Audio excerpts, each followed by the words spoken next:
ओम श्री गणगणपति नमः।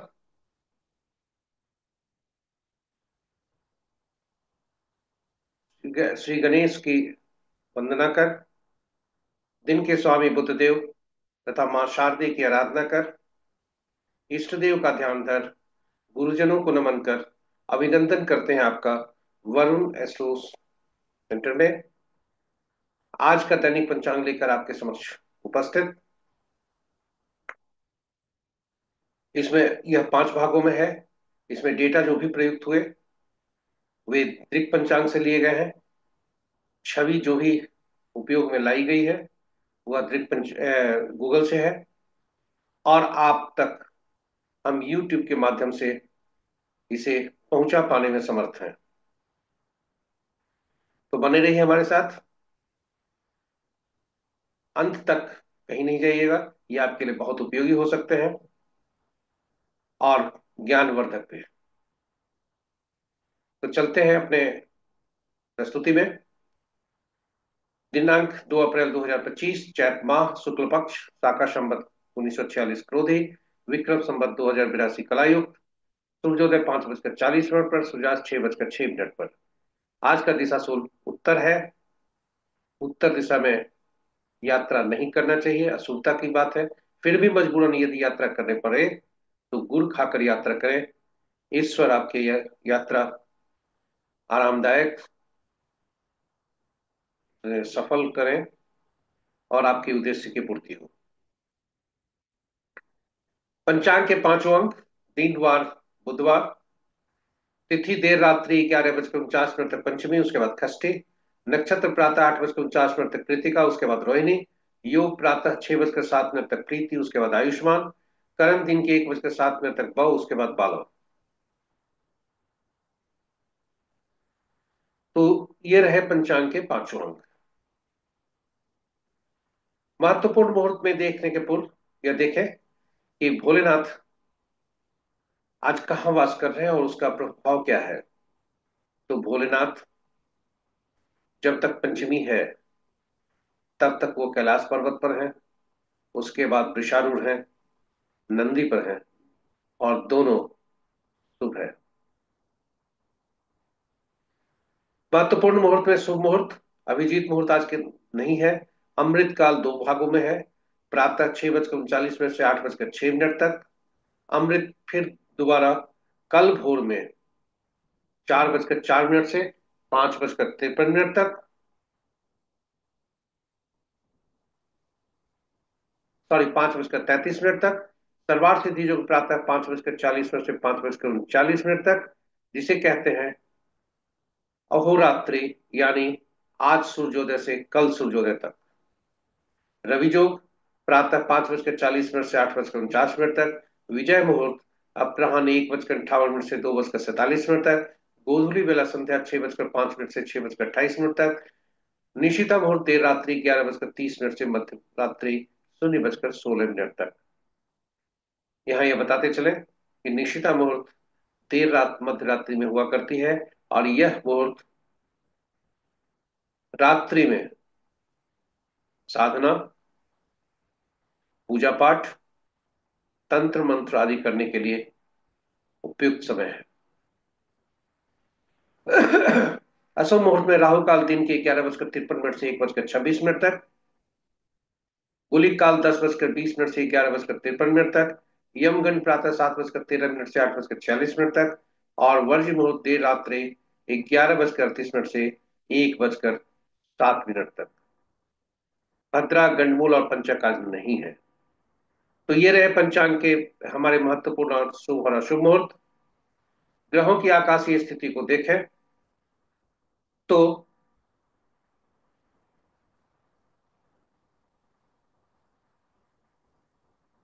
हमारे सूर्यदेव फलदायी हैं, चंद्रदेव भी फलदायी हैं। मंगल देव अपने राशि परिवर्तन करने के लिए लगभग यात्रा पर है, अंतिम चरण पर। बुध देव मीन राशि में बकरी होकर भ्रमण कर रहे हैं। बृहस्पति देव वृषभ राशि में है। शुक्र देव मीन राशि में बकरी और अस्त्र दोनों है। शनि देव मीन राशि में अस्त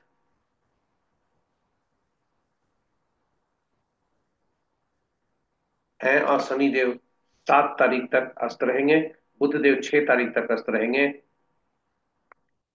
और मंगल देव 3 तारीख को राशि परिवर्तन करेंगे। तो ये रहा ग्रहों की फलदायी स्थिति। क्योंकि ग्रह जब भी 25 अंश से ज्यादा होते हैं तो वे थोड़ा कमजोर हो जाते हैं। और आप देखें कि मंगल देव कमजोर स्थिति में है। बृहस्पति देव इस राशि से ऊपर में है। स्वभाव में थोड़ा परिवर्तन होगा, क्योंकि ये भी अब राशि परिवर्तन की ओर अग्रसर है। अंश के अनुसार कमजोर है शुक्रदेव, शनिदेव, राहुदेव और केतुदेव। तो इस तरह से यदि हम देखें, मित्र राशि में 2 ग्रह हैं, शत्रु राशि में 2 ग्रह हैं, सम राशि में 5 ग्रह हैं, और स्व राशि में कोई ग्रह नहीं है।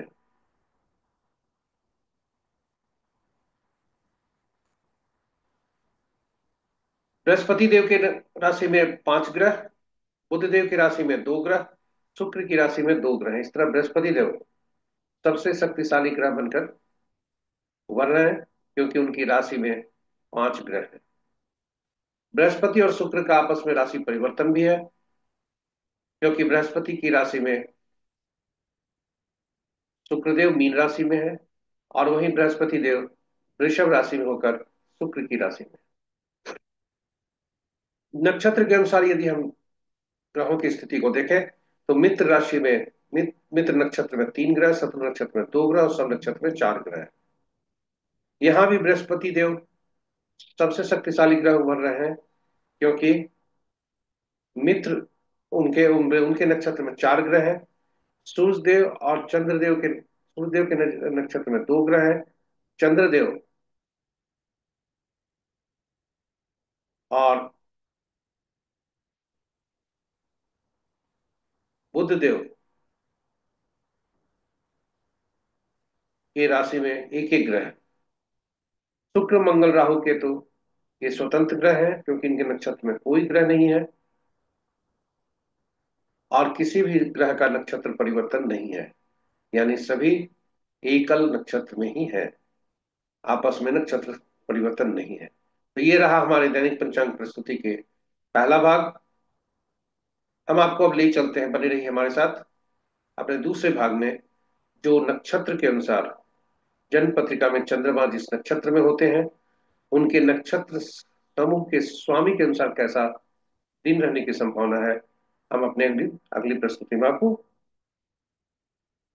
विस्तार से बताते हैं। स्वागत है आपका दूसरे भाग में। जन्म पत्रिका में चंद्रमा किस नक्षत्र में है, उनके अनुसार फल कैसा होगा, होने की संभावना है। जन्म पत्रिका में यह हम देखते हैं, जन्म पत्रिका में चंद्रमा जिस नक्षत्र में होते हैं, उनके नक्षत्र समूह के अनुसार इसे तारा चक्र भी बोला जाता है, तारा बल भी बोला जाता है।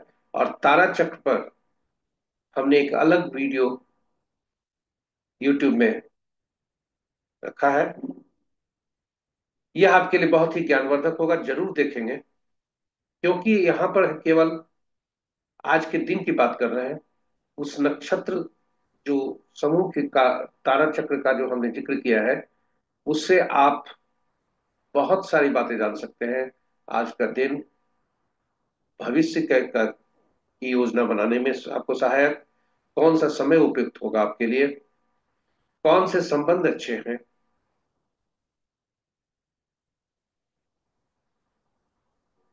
आदि आदि। तो आप जरूर देखेंगे, आपके लिए ज्ञानवर्धक होगा, रोचक होगा, ये हमारी उम्मीद भी है। इसी उद्देश्य से हमने अलग तारा चक्र पर प्रस्तुति की है, जो कि हमारे गुरुजनों के सहयोग से और विभिन्न ग्रंथों के मदद से हमने उसे संकलित किया है। जरूर देखेंगे और आप उनमें सुझाव भी देंगे। तो इसमें संक्षेप में बता दें कि कुल 27 नक्षत्र होते हैं, और 27 नक्षत्र, चूंकि 27 नक्षत्र है, ग्रह 9 ही होते हैं, इसलिए प्रत्येक नए नक्षत्र का स्वामित्व तो देना था ग्रहों को, क्योंकि ग्रह ही के मन नक्षत्र ही हुआ करते हैं। ग्रह अपने फल नहीं देते, नक्षत्र के अनुसार ही फल देते हैं। तो इस प्रकार 9 ग्रहों नक्षत्रों का एक समूह बना, एक श्रेणी बनी। दूसरे श्रेणी में 10 में ये पहला से 9वां में ये पहला श्रेणी में नक्षत्र आए, और क्रमानुसार 10वां से 18वां जो क्रम हुआ वो दूसरे श्रेणी में है, और तीसरा 19वां से 27वां वो तीसरे श्रेणी में है।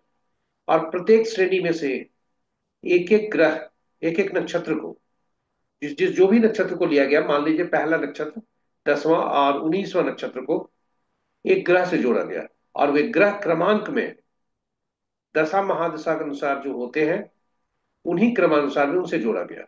यानी जो महादशा के अनुसार पहला ग्रह होता है, उनको पहला नक्षत्र, पहला 10वां और 19वां, हर श्रेणी में से पहला नक्षत्र जो हुआ उसको जोड़ दिया गया। तो पहला नक्षत्र अश्विनी, माघा और मूला, इसके स्वामी केतु बने।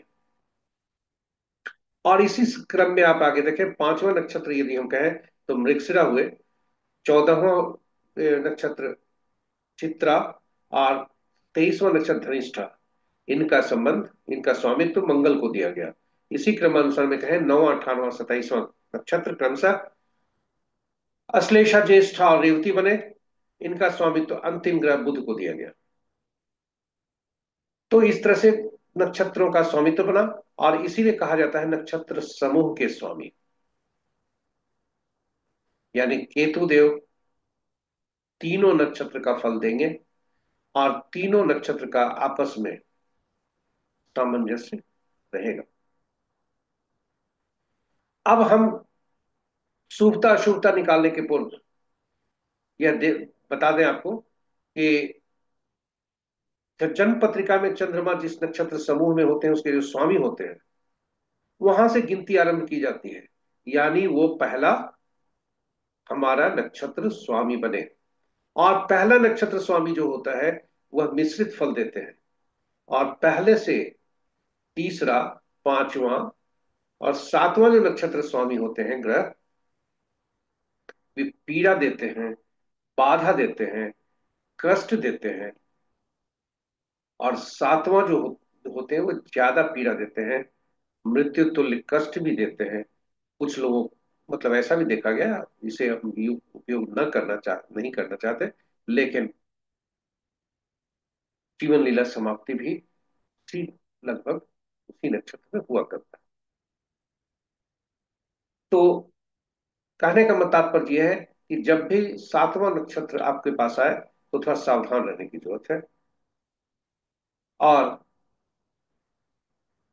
अशुभता उसमें ज्यादा हो सकती है, बाधा ज्यादा होगी, असंतोष भी ज्यादा होगा।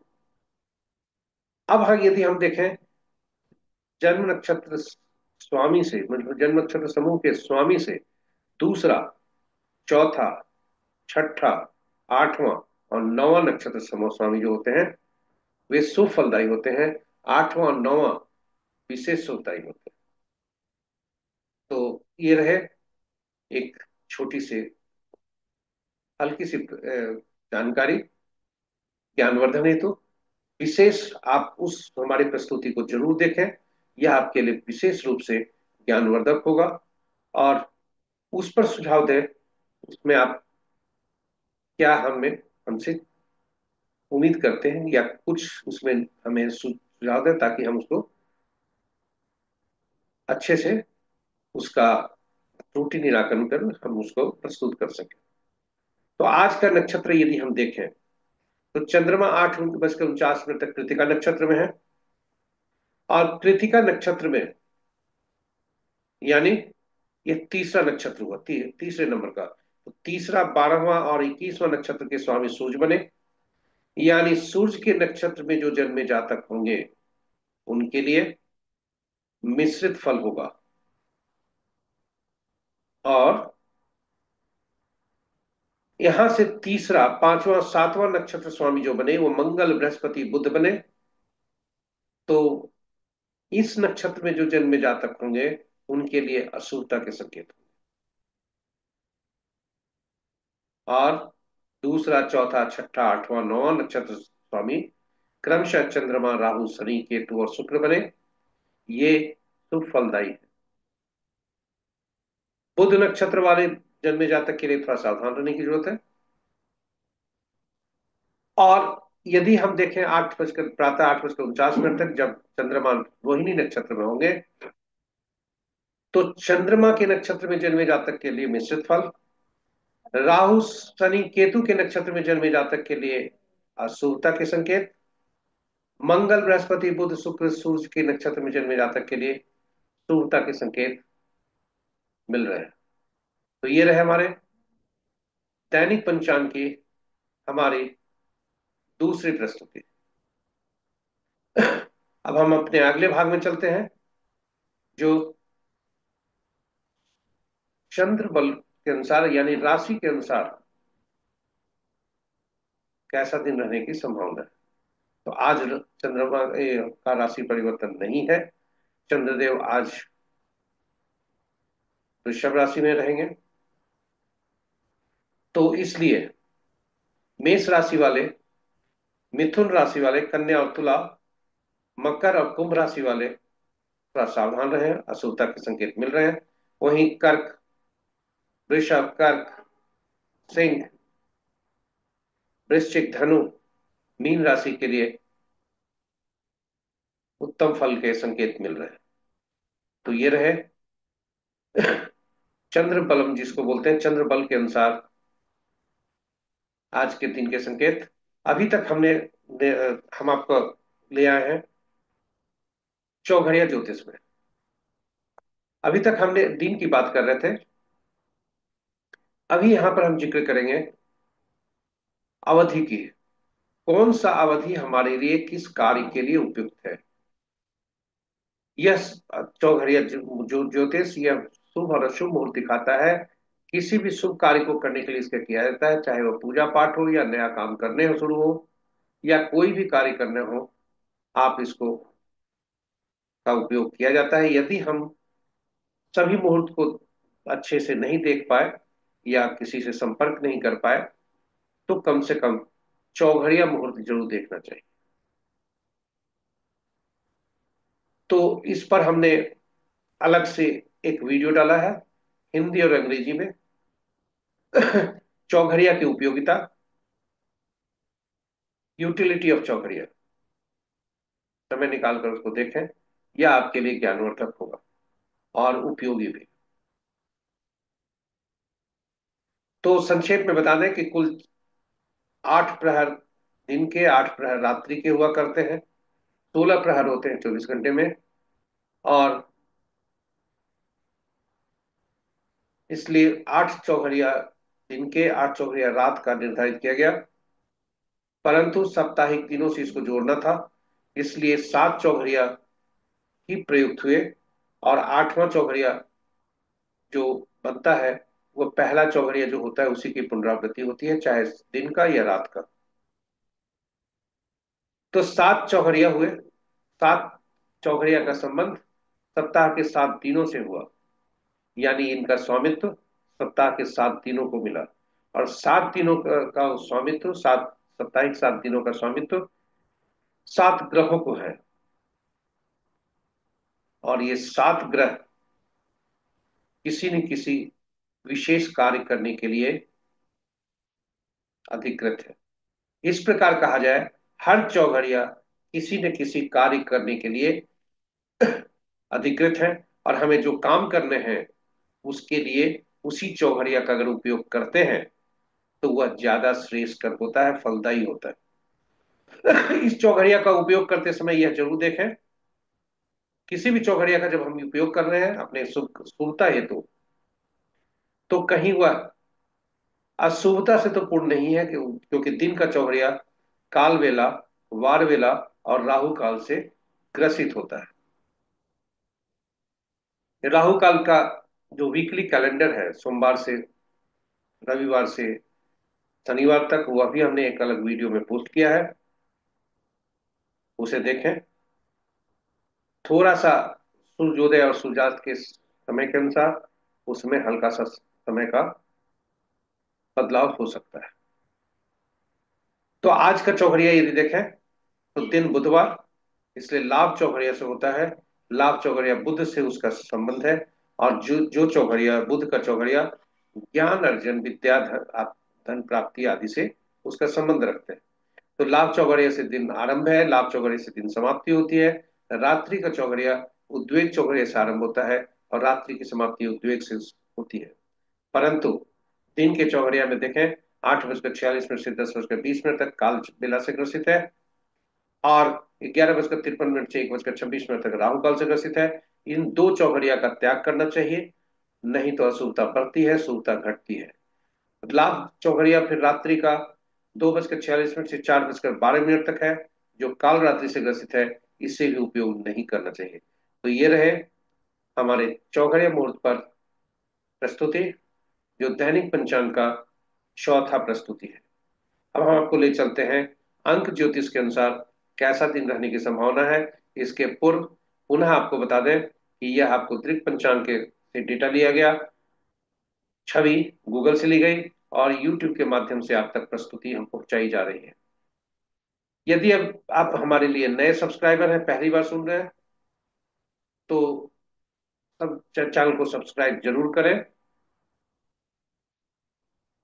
तथा नोटिफिकेशन बटन को दबा दें, ताकि आपको हमारी हर पोस्ट की सूचना आप तक प्राप्त हो सके। इन्हीं शब्दों के साथ हम आपको अगले भाग में ले चलते हैं, जो अंक ज्योतिष के अनुसार कैसा दिन रहने की संभावना है। स्वागत है आपका दैनिक पंचांग 2425 का के अंतिम भाग में। अंक ज्योतिष के अनुसार दिन की शुभता कैसी है।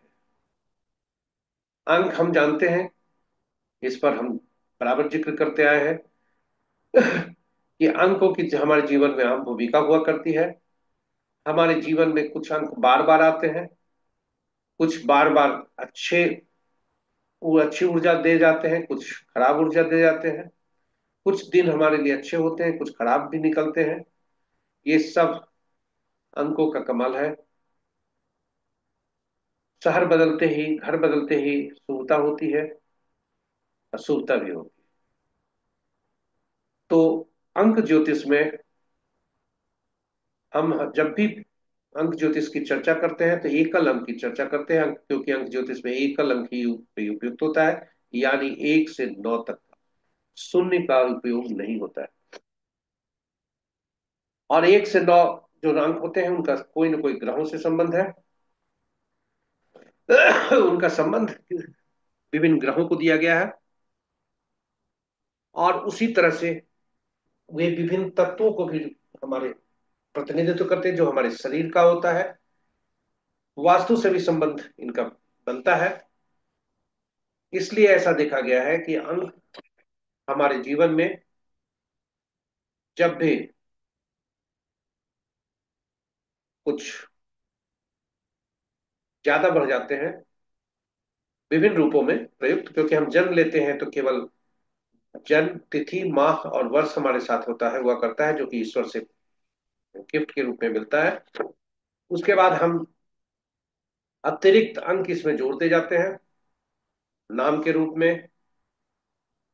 आगे चलकर विभिन्न जो भी चीजें हम उपयोग करते हैं, बैंक में खाता खोलते हैं वो भी अंक में होता है, पासवर्ड बनाते हैं वो भी अंक में होता है, और मोबाइल, शहर, विभाग, जहां हम नौकरी या जो बिजनेस करते हैं, यह भी अंक में उसे प्रयुक्त होता है।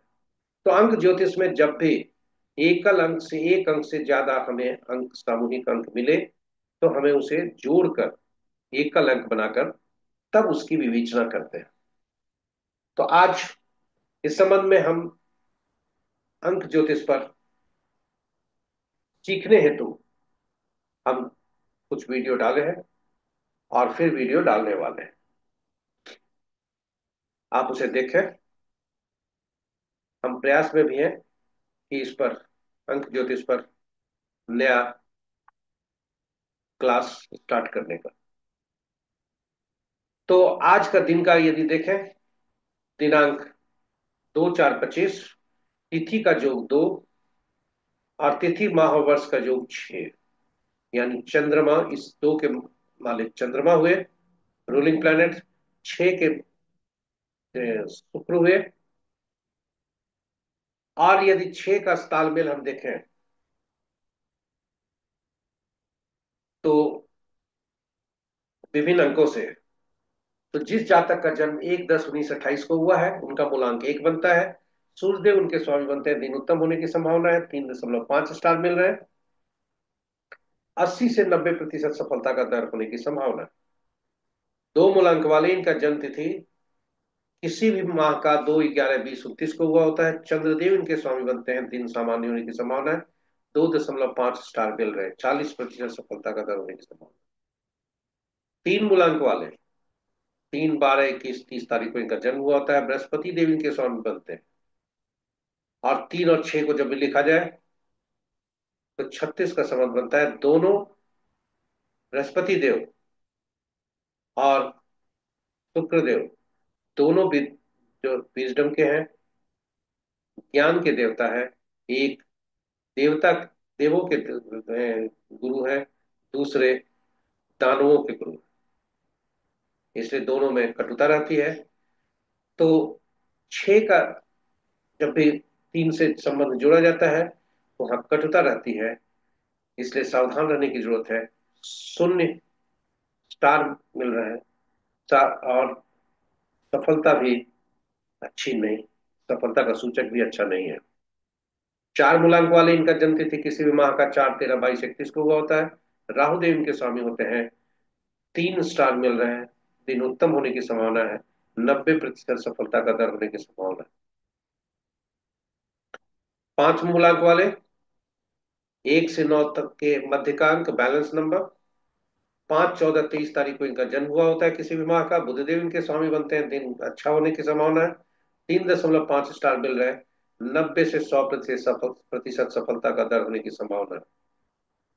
7 मूलांक वाले इनका जन्म किसी भी माह का 7, 16, 25 तारीख को हुआ होता है। केतु देव इनके स्वामी होते हैं, दिन उत्तम होने की संभावना है, 3 स्टार मिल रहे हैं, और 80 से 100% सफलता का दर होने की संभावना है। किसी भी माह का 8, 17 और 26 तारीख को जन्मे जातक 8 मूलांक वाले होते हैं। इनका स्वामी शनिदेव होते हैं, दिन उत्तम होने की संभावना है, 3 स्टार मिल रहे हैं, 80 से 90% सफलता का दर होने की संभावना है। और अंत में जातक का जन्म 9, 18, 27 तारीख को हुआ होता है किसी भी माह का। 9 मूलांक होता है, मंगल देव इनके स्वामी होते हैं, जो ऊर्जा, एग्रेशन, क्रोध आदि के कारक होते हैं। शुक्र को यह पसंद नहीं, इसलिए दिन उतना अच्छा होने की संभावना नहीं है। 3 स्टार जरूर मिल रहे हैं क्योंकि सेनापति हैं। अब परंतु सफलता का जो दर है 30% होने की संभावना है। तो ये रहा हमारे दैनिक पंचांग की प्रस्तुति, जो अब समाप्ति की ओर है। हम आज दिन सरस्वती का है, बुध का है, ज्ञान बांटने का है। आपसे अनुरोध है कि आप YouTube के चैनल को, पोस्ट को अपने मित्रों, परिजनों, स्वजनों, शुभचिंतकों के बीच इसे साझा करें। यह भी उनके लिए उपयोगी हो सकता है, ताकि वे भी उपयोग कर सकें इसका। और अंत में पोस्ट में नयापन लाने के लिए या त्रुटि का निराकरण करने हेतु हमें सुझाव देकर तथा पोस्ट को लाइक कर YouTube में हमारा मनोबल बढ़ाएं। इन्हीं शब्दों के साथ मैं आपसे विदा लेता हूं। दिन के स्वामी बुद्धदेव तथा मां शारदे की असीम कृपा आप पर बनी रहे। आप स्वस्थ रहें। इन्हीं शब्दों के साथ मैं विदा लेता हूं। आप हमसे जुड़े रहने के लिए धन्यवाद। नमस्कार। जय बुद्धदेव, जय मां शारदा।